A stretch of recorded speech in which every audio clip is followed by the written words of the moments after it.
दोस्तों एक 25 साल का लड़का था जिसका नाम रमेश था। रमेश भगवान गणेश का बहुत बड़ा भक्त था। यूं तो रमेश पुणे का रहने वाला था, मगर नौकरी की वजह से वो पटना में रहता था। नौकरी में काफी बिजी रहने के बावजूद रमेश हर साल गणेश चतुर्थी पर अपने घर पुणे जरूर जाता था।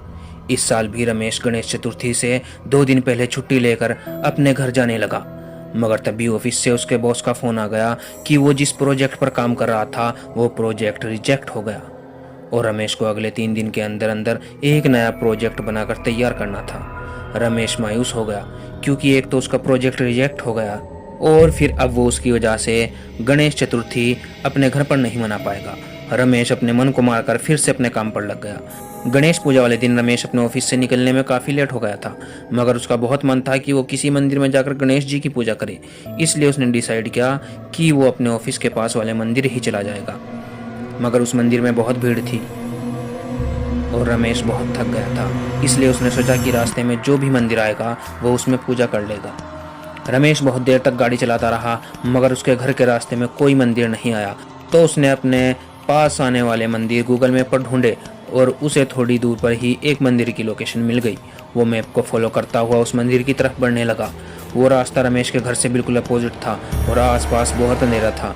मंदिर अभी बहुत दूर था, मगर रमेश को घंटियों की आवाज आने लगी थी। रमेश ने गाड़ी से नीचे उतरकर देखा तो वहीं पास में उसने एक पुराना मंदिर देखा। उसने सोचा कि जिस मंदिर में वो जा रहा है हो सकता है कि वहां भी बहुत भीड़ हो। रमेश पूजा करने के इरादे से उसी पुराने मंदिर पर रुक गया और गाड़ी वहीं सड़क पर पार्क करके मंदिर के अंदर चला गया।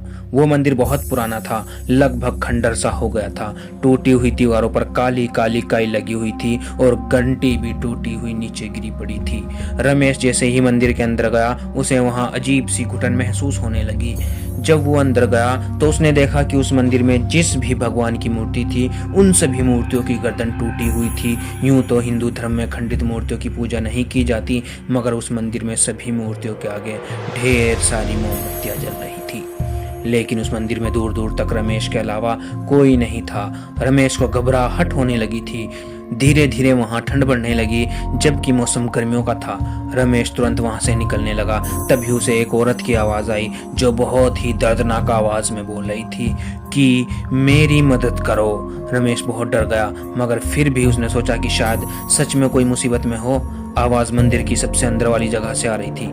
रमेश टूटी हुई मूर्तियों को पार करके उस आवाज के पीछे और अंदर चला गया। वहां एक कमरा बना हुआ था जिसके अंदर ढेर सारी पोटलियां रखी हुई थी। रमेश के अंदर जाते ही कमरे का दरवाजा खुद ब खुद बंद हो गया। उसने दरवाजा खोलने की बहुत कोशिश की, मगर दरवाजा नहीं खुला। वो दरवाजे को जोर जोर से पीटने लगा और मदद के लिए चिल्लाने लगा। तभी रमेश को अपने पीछे से एक आवाज आई। उसने आवाज की तरफ देखा तो एक औरत दीवार की तरफ मुंह करके अपने नुकीले नाखूनों से दीवार को खुरच रही थी। का दिल जोर जोर से धड़क रहा था, पसीने से पूरा भीग चुका था। रमेश गणेश जी का मंत्र बोलने लगा। उस औरत ने दीवार को खरोंचना बंद कर दिया और अब वो रमेश की तरफ बढ़ने लगी। ये देखकर रमेश की धड़कनें रुक गई। उस औरत के बाल बिखरे हुए थे, कपड़े धूल मिट्टी और खून में सने थे और उसकी आंखों में सिर्फ गड्ढे नजर आ रहे थे। आंखें निकली हुई लग रही थी, जिसकी वजह से वो बहुत ही डरावनी लग रही थी। रमेश के पास आकर वो औरत फिर बोली कि मेरी मदद करो और कहने लगी कि मुझे बिना सर वाले देवता ने कैद कर रखा था। और कुछ ही पलों में वहां दरवाजे से, जमीन से, छत से, हर जगह से आत्माएं निकलने लगी। उनमें से किसी भी आत्मा के आंखें नहीं थी। वे सारी आत्माएं रमेश के पास आने लगी। रमेश को कुछ नहीं समझ आ रहा था, वो तो घबराहट में पागल सा हो गया था।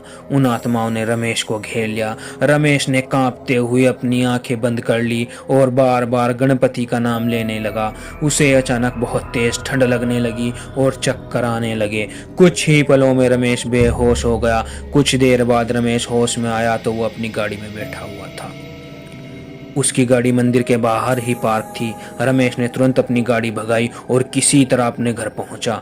अगली सुबह जब वो ऑफिस के लिए निकला तो वो उसी मंदिर के सामने से गुजरा। उसने वहां आसपास के लोगों से उस मंदिर के बारे में पूछा तो उसके होश उड़ गए। दरअसल जिस मंदिर में वो घुस गया था वो मंदिर सैकड़ों साल पुराना शैतान का मंदिर था। वहां के लोगों ने उसे बताया कि उस मंदिर के आसपास भी कोई नहीं जाता। सैकड़ों साल पहले लोग उस शैतान से जो कुछ भी मांगते थे वो उन्हें सब कुछ देता था, मगर उसके बदले उस शैतान को किसी इंसान की आंखों की बलि चढ़ानी पड़ती थी। ये बात सुनकर रमेश को समझ आ गया था कि उन सब आत्माओं की आंखें क्यों निकली हुई थी। उसे समझ आ गया थी कि ये सभी आत्माएं उन इंसानों की थी जिनकी उस शैतान को बलि चढ़ाई गई थी। खैर जो भी था, रमेश ये सब बातें सुनकर दंग था। रमेश के साथ उस रात जो भी हुआ वो बहुत डरावना था।